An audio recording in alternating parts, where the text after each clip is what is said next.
అందరికీ praise lord. మరొక నూతన వాగ్దానంతో దేవుడు ఈ దినం మనతో మాట్లాడుచున్నారు. ఈ దినం మన కొరకు ఏర్పరిచిన వాగ్దానం ఒకసారి చదువుకొని దేవుని మాయంపరుద్దాము. దేవుడు ఈ దినం మనతో యెషయా 48:17 ద్వారా దేవుడు మనతో మాట్లాడుచున్నారు. మనకిచ్చిన వాగ్దానం ఏంటంటే, నీవు నడవవలసిన త్రోవను నిన్ను నడిపించదునని దేవుడు మనతో చెప్తున్నారు. పై వచనాలు మనం చూసినట్లయితే ఈ వాగ్దానము, ఈ మాటలు దేవుడు ఇశ్రాయేలు ప్రజలతో దేవుడు మాట్లాడుచున్నారు.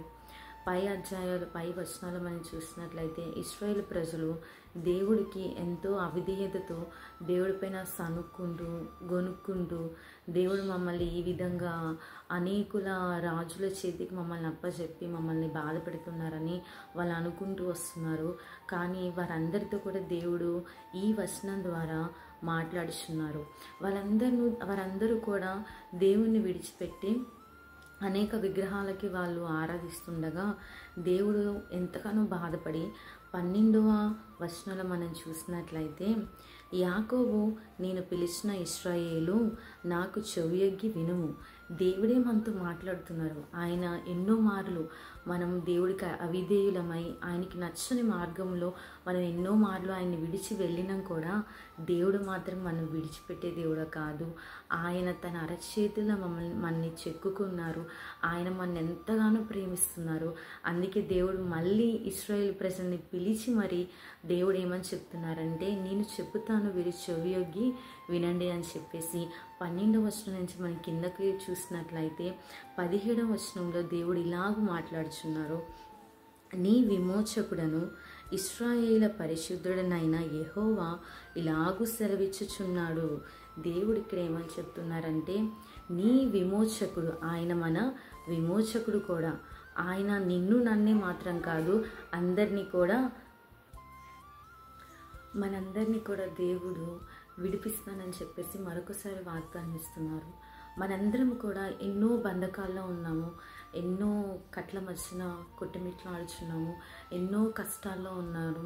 మనమైతే మనం సమస్యల నుంచి, కష్టాల నుంచి విడిపించుకోలేము. కానీ దేవుడే ఆయన చెప్తున్నారు, నేను మిమ్మల్ని విడిపిస్తాననియో. అలాగే దేవుడు ఇంకో మాట ఏమని చెప్తున్నారంటే, నీకు ప్రయోజనము కలుగునట్లు నీ దేవుడినైనా యెహోవాయగు నేనే నీకు ఉపదేశము చేసేదను. ఆయన కేవలం విడిపించడండి, మనల్ని విడిపించడమే కాకుండా దేవుడే మనకి ఉపదేశము చేసి ఏ మార్గాల్లో నడిస్తే మనకి మేలో, ఏ మార్గంలో మనం నడిస్తే మనకి మంచిదో దేవుడే మనకి ఉపదేశము చెప్పి ఆయనే మనల్ని నడిపిస్తానని ఈ దినం దేవుడు మనతో వాగ్దానం ద్వారా మాట్లాడుచున్నారు. ఎప్పుడైతే దేవుడు మాటలు మనం విని దేవుడు కట్టడను మనం అనుసరించి ఆయన చెప్పిన మార్గాల్లో మనం నడిచినట్లయితే మనం ఎంతగానో ఆశీర్వదింపబడతాము. అదే మనం 18వ వచనం చూసినట్లయితే, నీవు నా ఆజ్ఞలను ఆలకింపవలనని నేనెంతో కోరుచున్నాను. దేవుడు చాలా ఆశపడుతున్నారండి. దేవుడు చెప్పిన మాటలను మనం ఆలకించాలని, దేవుడికి ఇష్టలుగా మనం జీవించాలని ఆయన మన ఎంతగానో ప్రేమిస్తున్నారు.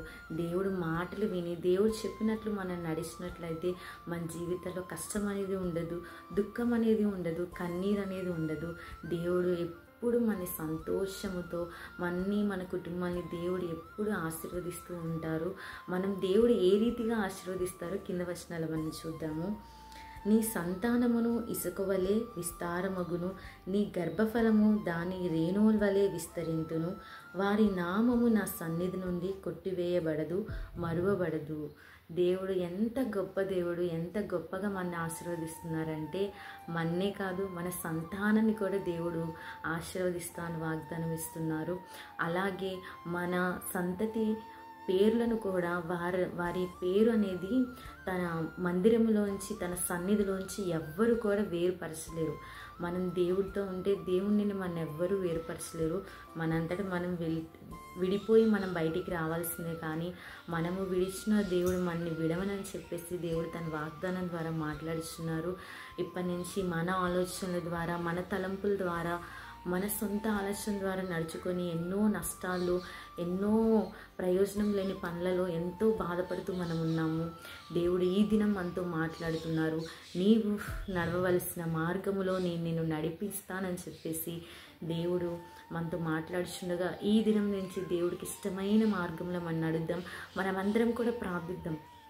ప్రభువా, నా ఆలోచనలు కాదు, నా తలంపులు కాదు, ప్రభువా నీ చిత్తం ఏంటి, నా జీవితంలో నీ చిత్తం ఏంటి, నేను ఏ మార్గంలో నడవాలో ప్రభువా మీరే మమ్మల్ని నడిపించమని చెప్పేసి ఈ దినం దేవుడు మనకిచ్చిన వాగ్దానాన్ని బట్టి మనం ప్రార్థన చేసి దేవుడు ఇచ్చిన వాగ్దాన్ని మనం స్వతంత్రించుకుందాము. ఈ కొద్ది మాటలు దేవుడు దీవించునుగాక. ఆమేన్.